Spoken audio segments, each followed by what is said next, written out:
지금 바울과 바나바는 비시디 안디옥이라고 그랬습니다. 그곳에서 복음을 전했어요. 바울이 복음을 전하는 그 패턴이 있다고 그랬죠. 안식일 날 회당에 가요. 회당이 뭔지 이제 아시죠? 예루살렘에 성전이 있을 때는 다 그 성전에 와서 제사를 드립니다. 근데 이제 그게 그 성전이 무너지고 나서 이제 각 지역마다 회당이라는 게 생겨요. 그곳에서 이제 말씀을 듣는 겁니다. 자, 이때는 구약 성경이 이미 있잖아요. 그래서 율법서하고 예언서에서 말씀을 읽고 회당장이 와서 그렇게 지금처럼 설교를 할 수도 있고 그것에 참석한 사람 누구에게도 이렇게 회당장이 부탁하면 일어나서 설교를 하는 겁니다. 바나바와 바울이 이제 그 안에 들어갔을 때 이제 회당장이 바울과 바나바에게 기회를 준 거죠. 그래서 복음을 전했더니 말씀을 풀어서 이렇게 설명했더니 사람들이 은혜를 받아요. 그리고 나서 부탁을 하는 겁니다. 다음 주에도 와서 또 말씀을 전해달라고. 그래서 이제 오늘 말씀은 이제 그 다음 주죠. 가봤더니 사람들이 온 시민들이 거의 다 모였다는 거예요. 이미 한번 이제 그 바울의 설교를 듣고 나서 이제 소문이 퍼진 거죠. 수많은 사람이 들어와서 복음을 듣는 겁니다. 이 복음에 더 많은 사람들이 은혜를 받아요. 그러니까 이제 유대인들이 희귀가 났다는 거예요. 유대인들이 많은 이방인들이 와서 다 복음을 받고 은혜를 받는 걸 보면서 희귀가 나서 바울과 바나바를 핍박하고 쫓아냈다. 이 내용이거든요. 그럼 이제 그 바울이 전한 복음이란 것이 결국 예수 그리스도가 구세주란 거예요. 그럼 그 구세주가 결국 우리에게 주실 게 뭐냐? 영생이란 말이에요. 영생. 근데 성경에서 가르치는 그 영생에 대해서 잘 알아야 돼요. 영생은 공간도 없고 시간도 없고 그래서 어떤 물질도 없는 어떤 그런 그 영원한 상태 그걸 말하는 게 아니에요. 이해를 잘 하셔야 돼요. 성경이 말하는 영생은요. 우리가 갖고 있는 몸을 그대로 갖고 가요. 그게 부활이니까. 그게 부활이니까. 근데 그러면 사람들이 있는 장애는 어떻게 하냐? 그것들은 다 해결이 되죠. 해결이 돼서 하나님과 같이 영원히 사는데 그 세상은 그래 어떤 물질도 없고 공간도 없는 이런 세상이 아니라 우리가 사는 세상과 똑같아요.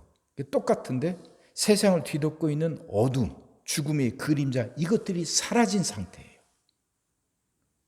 이게 이스라엘 사람들의 사고예요. 그게 성경의 사고고. 근데 여기에 이제 그리스 철학이 들어오고 플라톤 철학이 들어와서 뭐 영혼과 육신을 나누고 뭐 이렇게 되다 보니까 그렇게 이게 오해가 되고 그랬는데 성경이 말하는 것 그리고 이스라엘 사람들이 생각하는 그 영생은 우리가 사는 세상이 갖고 있는 모든 어둠들 죽음의 권세들이 사라지는 거예요. 그러니까 그곳에는 불의가 없어요. 그곳에서는 더 이상 악한 죄의 권세가 그곳에서는 판을 치지 못해요. 그것은 평화가 있고 온전한 평화가 있고 온전한 정의가 이루어지고 그래서 하나님과 사람들이 같이 사는 세상이에요. 이 세상이 이게 영원이에요. 이게 영생이에요. 이게 영생. 그러니까 그 영생은 예수 그리스도가 오시면서 시작이 된 거예요. 그럼 이게 언제 완성이 되냐? 그게 이제 하나님이 예수님을 통해서 하셨던 일을 모든 사람들에게 행하실 때 완성이 되는 거예요. 그래서 이미와 아직 사이에서 우린 살아간다는 거예요. 이미 예수님이 오셔서 이미 그 세상이 시작이 됐고 아직 완성이 안 된 거예요. 이 사이에서 우린 살아가는 거예요. 여러분 이게 이해가 되면요. 세상 보는 눈이 달라진다니까요. 왜 자꾸 성경이 새 생명을 말하고 새로운 시대가 왔다고 말하는지 이게 분명히 비로소 이해가 돼요. 그럼 이게 이해가 되면요. 분명한 희망이 생기고 분명한 소망이 생겨요. 하나님이 내 삶을 그렇게 복된 삶으로 바꾸어 가신다는 것이 이해가 되고 믿어져요. 믿어져. 그래서 더 나아질 거라는 것, 더 좋아질 거라는 것이 막연한 기대가 아니고 분명한 믿음이 돼요. 이건 그냥 희망 고문이 아니라 기정사실처럼 믿어져요. 그러니까 이 사람은 언제나 희망을 갖고 살아요. 절망하지 않아요. 그 사람 속에, 그 사람 삶 속에 더 이상 어떤 문제가 또 어떤 어려움도 오지 않는다는 게 아니에요. 살아가면서 어떤 고난이 오고 어떤 문제가 와도 이들은 절망하지 않아요. 하나님이 예수님을 통해서 분명히 보여주셨거든요. 그 죽었던 사람이 부활하셨거든요. 그 부활의 역사가, 부활의 그 생명이 내 삶 속에서도 지금 일어나요. 왜? 이미 시작이 됐으니까. 아직 완성은 되지 않았지만 이미 시작이 됐단 말이죠.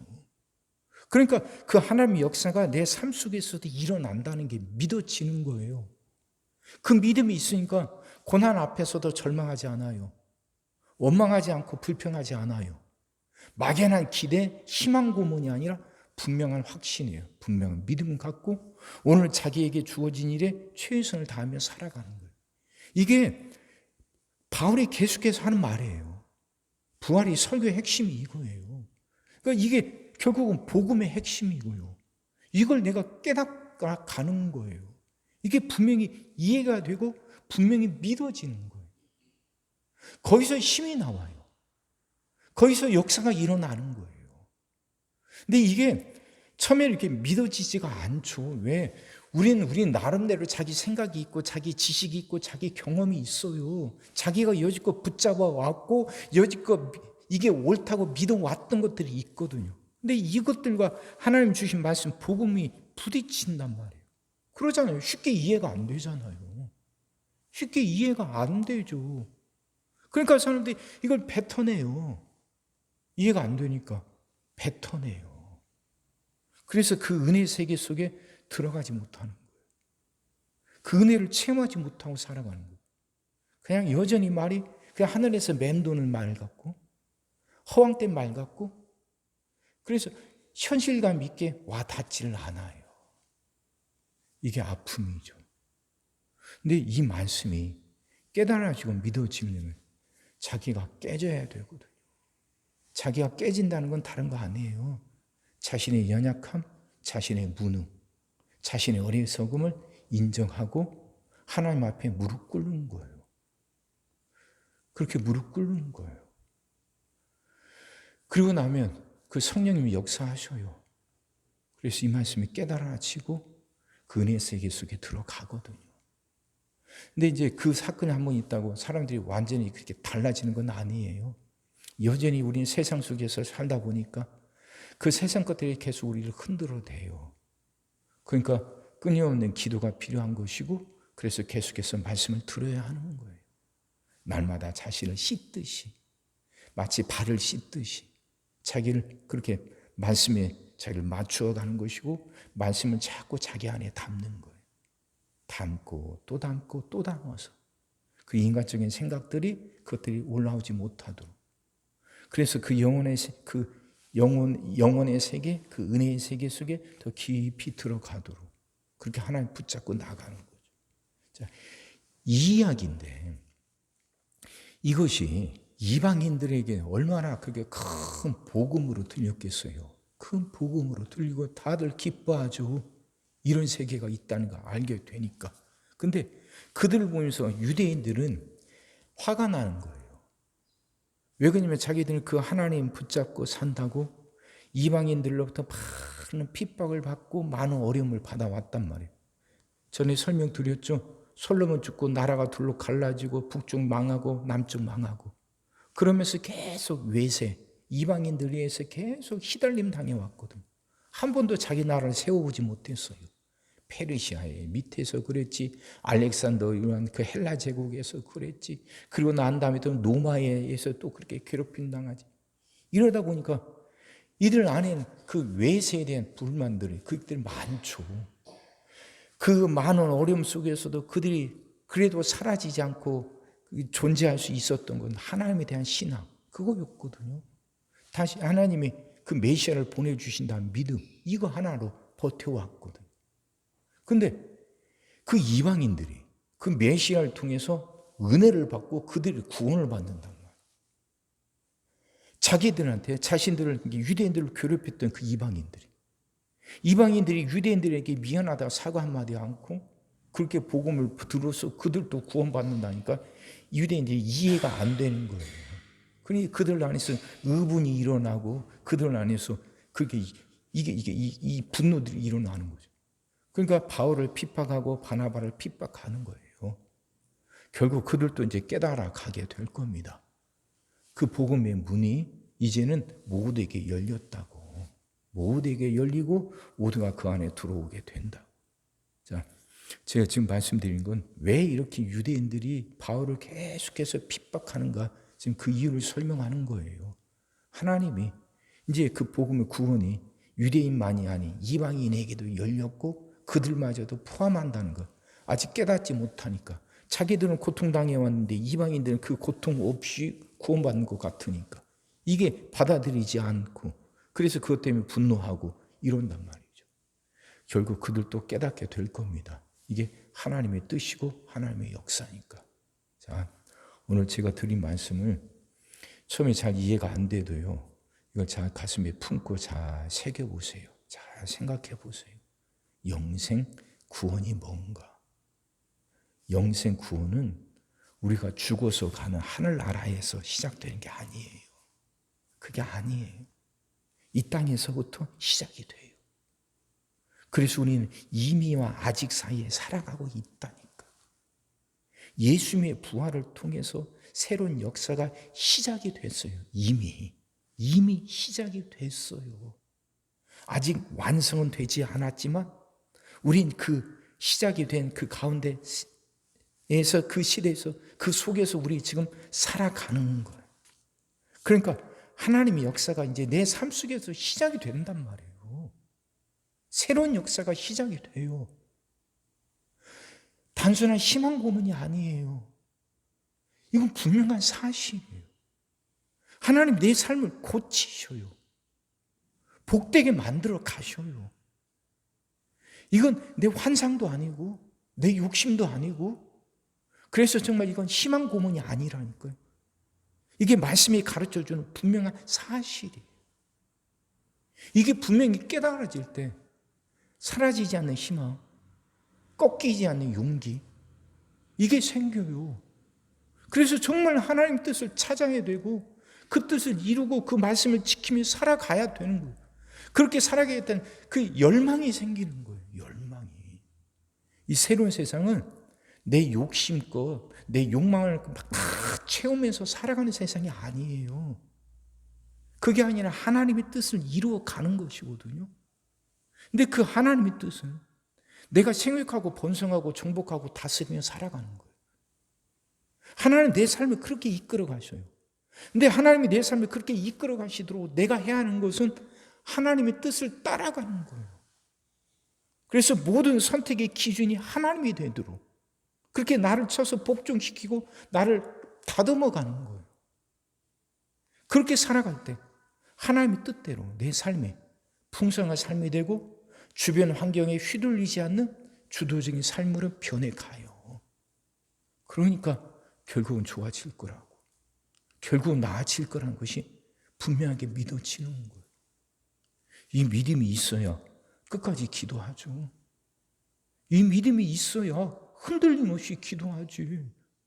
그래서 하나님이 주시려고 하는 거, 그걸 마음껏 받아 누리며 살아가는 거죠. 말씀이 이해가 되시기 바랍니다. 이미 새로운 역사, 새로운 생명이 시작이 됐어요. 이제 그 하나님의 그 역사가, 생명의 역사가 내 삶 속에서도 일어나요. 그러니 그 생명의 역사가 내게 오려면 이거 내가 그걸 분명히 믿어야지. 코드가 콘센트에 꽂히듯이 그게 분명히 믿어야지. 그래야 그 역사가 내 삶 속에서도 시작이 되지. 말씀이 여러분들이 이해가 되기를 바랍니다.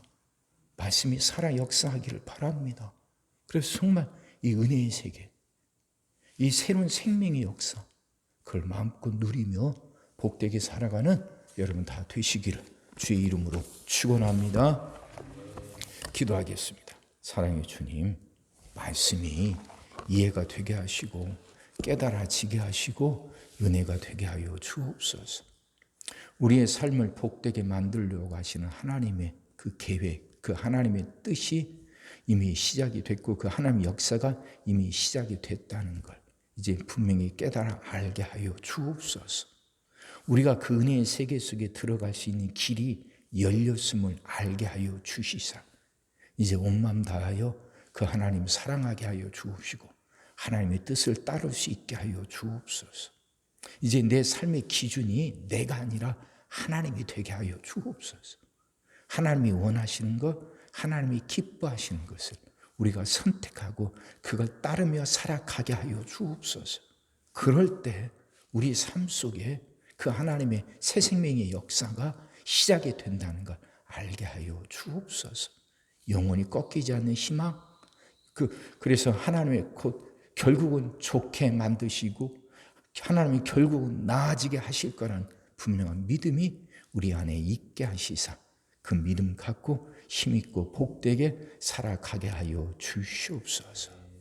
오늘도 우리 모든 성도들 위해 기도합니다. 한 사람 한 가정 빠짐없이 일일이 찾아가셔서 오늘도 함께 하시고 은혜 내려 주옵소서. 가정들이 다 평안하게 하시고 식구들이 다 건강하게 하시며 생업이 다 형통하게 하시고 문제들이 다 해결받게 하여 주옵소서. 우리 자녀들을 축복하시고 앞길을 열어 주옵소서. 우리 자녀들이 하나님을 사랑하게 하시고 말씀을 지키게 하시며 하나님께 영광 돌리는 일꾼들로 살아가게 하여 주옵소서. 하나님 우리에게 새날을 주실 줄 믿습니다. 성도들은 질병을 이겨내고 물질의 어려움을 극복하고 수많은 문제들을 해결하며 살아가는 그 새날을 살게 하시고 교회는 예배가 살아나 빈자리가 가득 채워지며 언제나 생명의 역사가 일어나는 그 새날을 살아가게 하여 주옵소서. 오늘도 모든 성도들 눈동자처럼 지키시고 복된 길로 인도하여 주옵소서. 믿사옵고 예수님의 이름으로 기도하옵나이다. 아멘.